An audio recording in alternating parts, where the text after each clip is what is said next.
एक मां अपने बच्चों के लिए कुछ भी कर सकती है और कुछ ऐसा ही किया यूपी के वाराणसी की 75 साल की अमरावती देवी ने अपने बेटे के लिए, जिसका बेटा आज से 4 साल पहले फ्रूट की गाड़ी लेके नेपाल जा रहा था, लेकिन रास्ते में ही सामने वाली गाड़ी से उसका एक्सीडेंट हो गया और सामने वाले की मौत हो गई।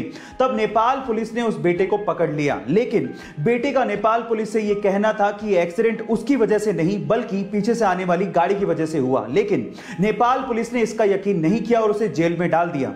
अब जेल से बाहर निकाला जा सकता था, लेकिन उसके लिए 7 लाख रुपयों की जरूरत थी, जो कि उस बूढ़ी मां के पास नहीं थे। फाइनली ये बूढ़ी मां एक तख्ती पर अपने बेटे की रिहाई की गुजारिश लेके वाराणसी के सड़कों पर 4 साल तक घूमती रही और फिर इस मां के 4 साल का संघर्ष काम आया और बीएचयू के छात्रों की मदद से नेपाल से उसके बेटे को रिहा करवाया गया। आपको इस मां के संघर्ष की कहानी कैसे लगी, चैट सेक्शन में जरूर लिखिए। 1999 में एलोन मस्क ने अपने दोस्तों के साथ मिलकर $10 मिलियन की इन्वेस्टमेंट के साथ X.com नामक कंपनी शुरू की। बाद में यही company famous payment system company PayPal बनी, जिसे 2002 में ईबे ने $105 बिलियन में खरीदा। अब इस डील की वजह से एलोन मस्क को $165 मिलियन मिले। एलोन मस्क चाहते तो पूरी जिंदगी ऐशो आराम के साथ बिता सकते थे, लेकिन तब इनका पागलपन शुरू हुआ। इन्होंने लगभग $100 मिलियन स्पेसएक्स में डाले और लगभग $70 मिलियन टेस्ला में डाले। तब लोग इन्हें पागल कहने लग गए थे, लेकिन वही पागल बंदा $70 मिलियन से $40 बिलियन बना के आज दुनिया का सबसे अमीर आदमी बन चुका है। गाइस, है ना ये पागलपन? गाइस, जापानीज लोग टेक्नोलॉजी में तो आगे हैं ही, वो लोग नेचर का भी पूरा ख्याल रखते हैं, क्योंकि वो ये बात जानते हैं कि नेचर है तो इंसान का अस्तित्व है। बिना नेचर के इंसान जिंदा नहीं रह सकता। अब इसके लिए वो लोग क्या करते हैं, एक सिंपल एग्जांपल से बताता हूं। देखिए, वहां पर एक न्यूज़पेपर चलता है जिसका नाम है ग्रीन न्यूज़पेपर। अब क्या खास बात है इसकी, आप लोग जान के हैरान रह जाएंगे। उस ग्रीन न्यूज़पेपर के अंदर छोटे छोटे से बीज डाले हुए होते हैं। जैसे आप न्यूज़पेपर को पढ़ के उसे मिट्टी में दबा देंगे तो उसमें से पौधे उगाएंगे।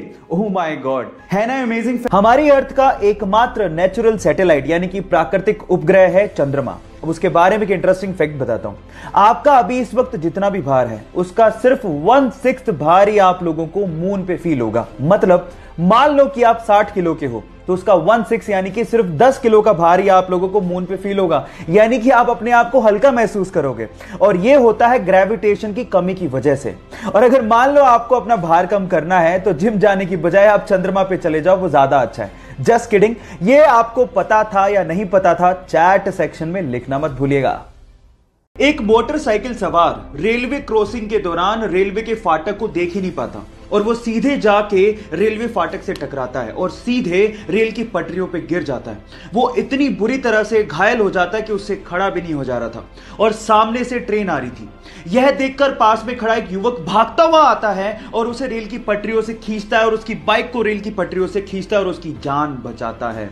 अगर आखिरी समय पर वो बहादुर लड़का नहीं आता तो शायद आज वो बंदा जिंदा ही नहीं होता। सो गाइस, उस बहादुर लड़के की बहादुरी के लिए 1 लाइक तो बनता है। गोल्ड यानी कि सोना रईसी की पहचान मानी जाती है, लेकिन सवाल यह है कि अर्थ की क्रस्ट में तो बहुत सारे मेटल मिलते हैं, फिर गोल्ड को ही इतनी तवज्जो क्यों दी जाती है? मैं आपको बताता हूं। गोल्ड एक ऐसा मेटल है जिसपे कभी जंग लगती ही नहीं है। एक्चुअली जब भी कोई मेटल ऑक्सीजन और मॉइस्चर के कांटेक्ट में आता है तो उस पे जंग लगनी शुरू हो जाती है, जैसे कि लोहे का ब्राउन हो जाना, चांदी का काली हो जाना, कॉपर का ग्रीन हो जाना। ये सब कोरोजन यानी कि जंग लगने की वजह से ही होता है। लेकिन गोल्ड एक अनरिएक्टिव मेटल है जो ऑक्सीजन और मॉइस्चर के साथ रिएक्ट करता ही नहीं है। इसीलिए अर्थ की क्रस्ट से जब सोने को निकाला जाता है तो उसे प्रोसेस करने तक की जरूरत नहीं पड़ती, क्योंकि वो प्योर फॉर्म में ही पाया जाता है। क्या इसके पहले तक गोल्ड की एक खासियत आप लोगों को पता थी? और अगर नहीं पता थी तो चैट सेक्शन में लिखना मत भूलिएगा।